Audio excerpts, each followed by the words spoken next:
Welcome back to the channel. If you're new here, welcome. If you're coming back, thank you. Today we've got the second part of a 25 book submission, which are the next 8 books. I finished the first part with Amazing Spider-Man 225 Newsstand edition, which was an actual 9.0 slab, which I cracked and had a great result on.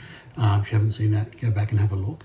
So if CGC unboxings are your thing and you like the grade reveals and that process, make sure you like and subscribe, because what I'm going to do is what I always do.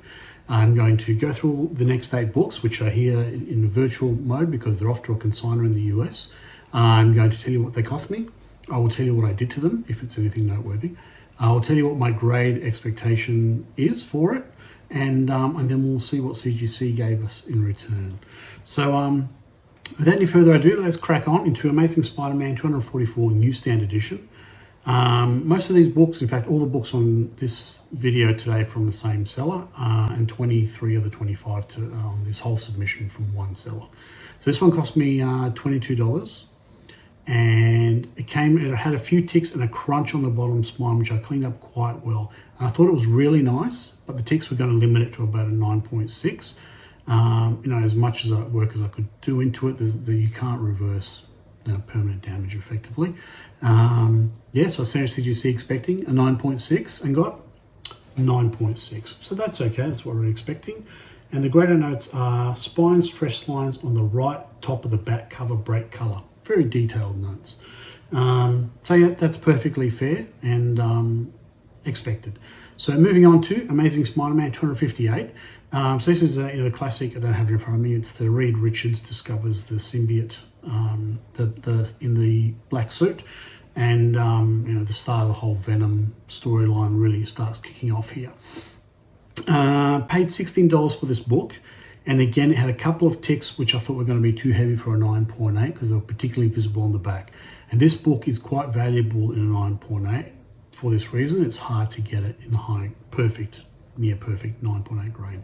So I was expecting a 9.6, sent it to CGC expecting a 9.6 and got exactly that. And the greater notes are spine stress lines to the back cover break color. So again, very detailed greater notes.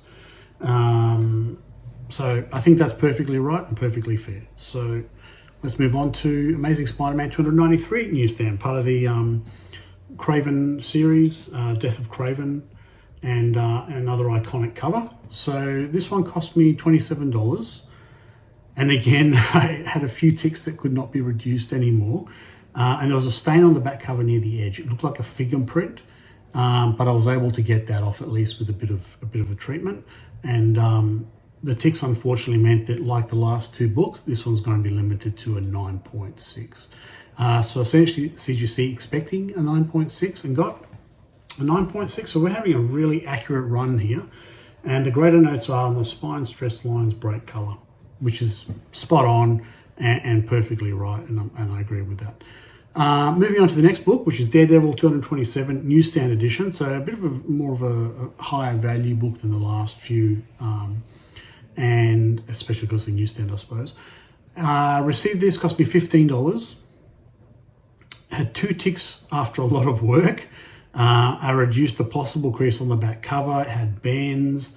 There was also a small tear on the front cover and bottom cover. It looked identical, so I think it was manufacturing.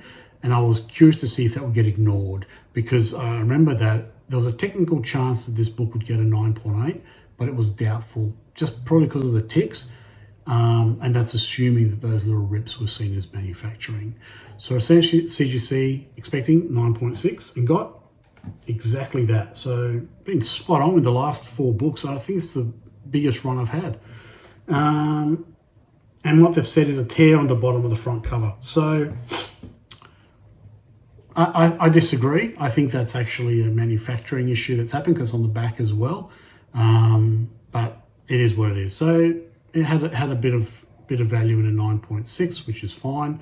9.8 would have been great, but I think the ticks would have precluded it anyway. So that's okay.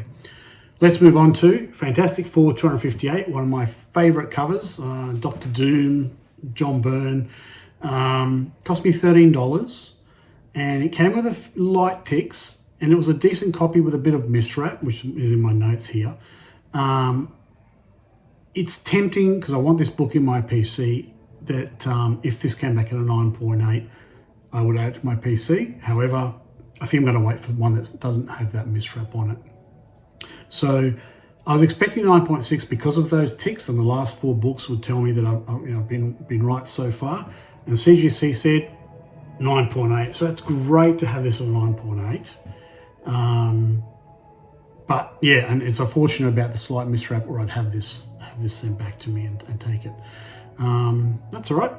Moving on to Punisher #1 Newsstand edition from the limited series in 1986. So I paid a fair bit for this book because it looked fantastic, $181. It was nice, except there was a hit on the spine on the back cover which caused a bit of gloss to come off, and I wasn't sure how that was going to be seen. And I was hoping it would be no less than a 9.6 because I paid a fair bit for the book, and it was really hard to see any kind of ding there that might have impacted it. So I made sure that I gave it every other bit of chance I could. I worked it over, flattened it, edges, corners, got it beautiful.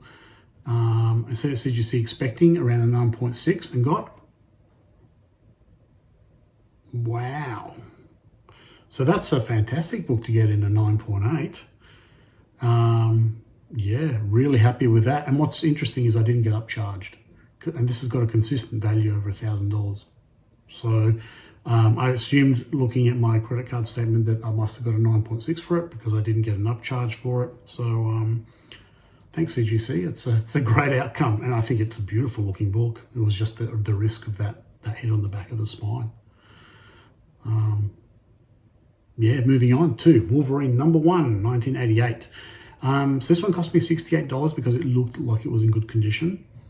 I had a couple of ticks on the bottom of the front cover near the spine from a light crunch, and I thought the best would be a 9.6. It was otherwise beautiful copy. And, you know, with a lot of the black on this on the back and the front, it can be really hard to get ones that are just really clean. But I thought 9.6, so I sent it to CGC expecting a 9.6 and got 9.8.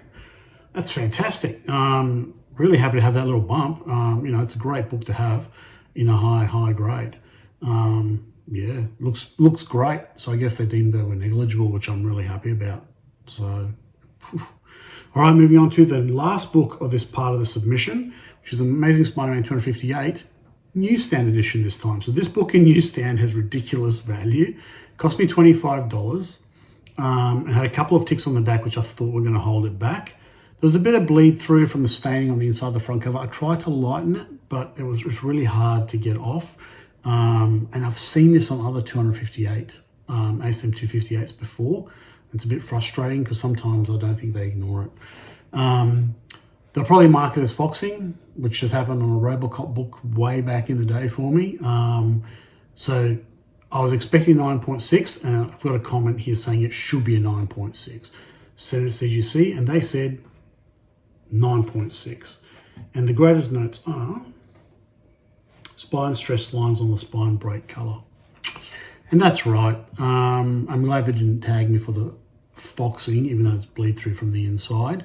Because otherwise the book is in good condition. So my hunt for a 9.8 for ASM 258 continues. I've had a few attempts now. I'll get it eventually. So that concludes the second part of this submission and the 8 books. And yeah, some pretty decent results there, especially with the Punisher book. And I've got more Punisher books coming in the next video. So hope to see you in that one.